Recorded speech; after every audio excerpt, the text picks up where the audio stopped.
Bonjour à tous et bienvenue dans cette nouvelle vidéo InAcademy dans laquelle nous allons une fois de plus apprendre le développement web et cette fois-ci nous sommes en langage JavaScript.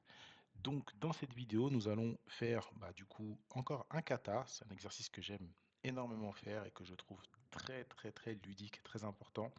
Moi je le dis tout le temps, hein, c'est ce qui m'a vraiment permis de progresser, le fait de pratiquer sur ce site qui est très bien fait.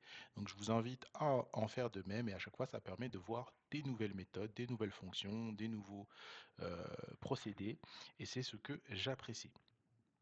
Avant de commencer, je vous invite à activer la cloche pour être au courant des prochaines vidéos qui sortiront, de mettre un pouce pour soutenir. Vous pouvez mettre des commentaires si vous avez des questions, si vous avez des choses que vous n'avez pas compris. Vous pouvez également nous retrouver sur notre site internet inacademy.com sur lequel vous avez tous nos cours qui sont disponibles et toutes les vidéos. Il y a également un onglet contact où vous pouvez nous contacter. On prend le temps également de répondre. Alors sans plus attendre, on peut donc commencer. Pour ceux qui regardent mes vidéos, vous le savez, j'aime bien laisser en anglais les explications. C'est quelque chose qui est important lorsqu'on veut faire du développement web, hein. Il faut savoir que la majorité des ressources sont en anglaise, donc je vous invite fortement à vous familiariser avec cette langue.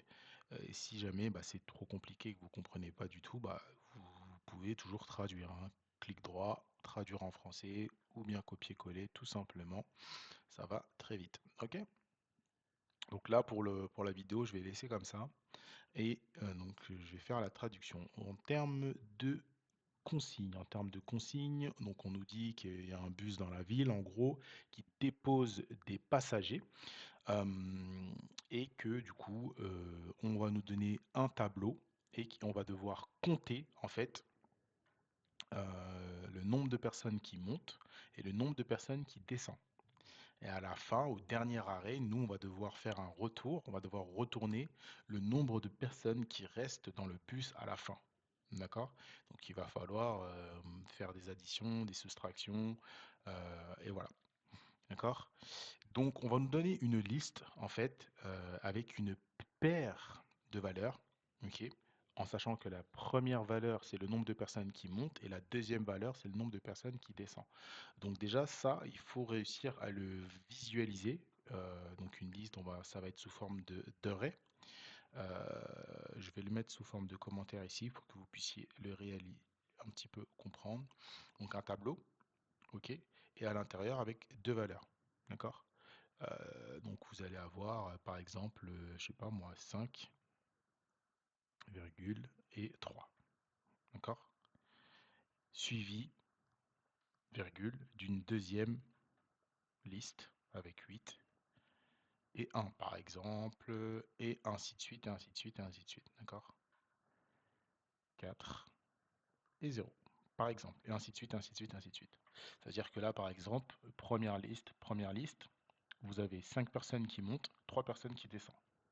Deuxième liste, 8 personnes qui montent, une personne qui descend. Troisième liste, 4 personnes qui montent, 0 personne qui descendent. Et ainsi de suite, ainsi de suite, ainsi de suite. Et à la fin, il faut dire combien de personnes il reste dans le bus. Ok. Donc moi j'aime bien, avant de commencer, écrire mon espèce de roadmap, d'accord, le fil conducteur un petit peu que je vais suivre pour être sûr de ne rien oublier. Donc déjà on va du coup devoir calculer combien de personnes montent, calculer combien de personnes descendent, retourner le nombre de personnes qui restent dans le bus. D'accord? Alors, donc sans plus attendre, moi, je vais déjà déclarer pardon, une variable, total people, que je vais appeler, et je vais la mettre à 0. Ok? Pour savoir déjà que je vais pouvoir utiliser cette variable-là pour savoir au total combien de personnes il va rester. D'accord? Donc là, je démarre avec 0. Il ne peut pas y avoir moins de 0 personnes dans un bus. Ok, donc soit il y a personne et dans ce cas-là il y a 0 personne, ou soit il y a plus de personnes.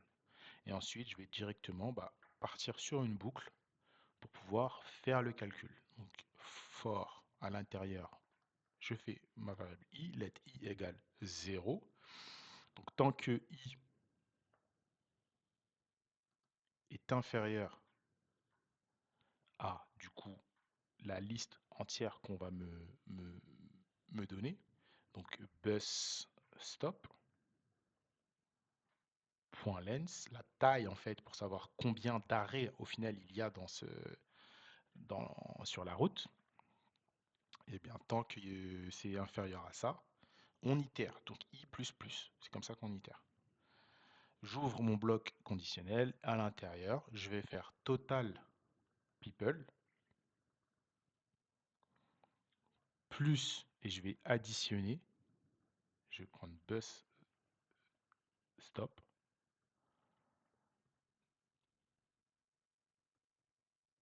stop comme ça, voilà. Et je vais additionner du coup le premier index, donc avec i, pour avoir l'itération, d'accord? Donc là, le i, il correspondrait par exemple à cette valeur-là. Et donc là, on a dit que la première valeur, c'est les gens qui montent. Donc j'additionne la première valeur. Donc le premier index d'un tableau, c'est 0. Ça, on le sait. Donc là, j'additionne les personnes qui montent. Ensuite, qu'est-ce que je dois faire? Je dois faire l'inverse, c'est-à-dire soustraire cette fois-ci, moins, cette fois-ci toujours dans le premier, dans le premier tableau, mais la deuxième valeur du tableau, donc 1. Ça voudra dire que là, avec le i, dans le premier tour de boucle, on est sur le premier tableau. Donc là, je mets sur mon total de personnes, j'additionne le nombre de personnes qui montent et je soustrais le nombre de personnes qui descendent avec le 1. D'accord? Deuxième tour de boucle, grâce au i, on sera ici. On va additionner le 8 et soustraire le 1, et ainsi de suite, ainsi de suite, ainsi de suite, ainsi de suite, ainsi de suite. Ok?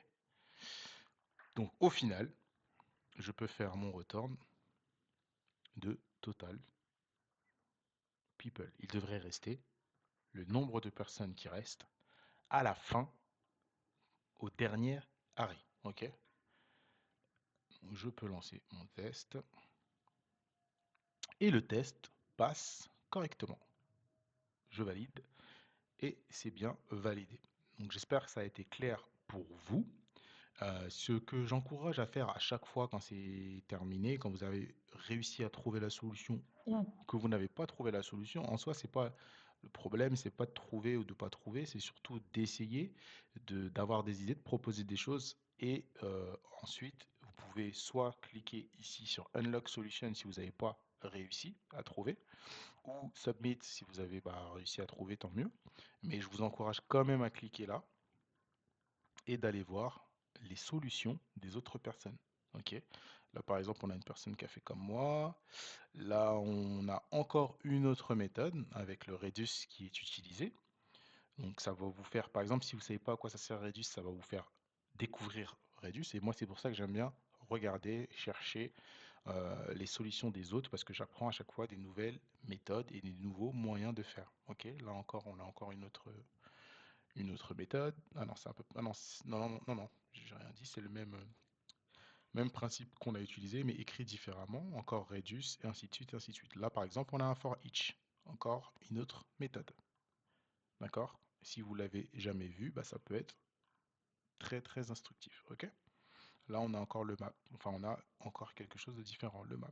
Donc, il y a vraiment plusieurs différences, plusieurs écoles. Donc, soyez curieux et n'hésitez pas à chercher. Ok? Sur ce, je vous remercie d'avoir regardé la vidéo. J'espère que ça a été très clair pour vous. Et je vous dis à très vite dans une prochaine vidéo. Merci beaucoup.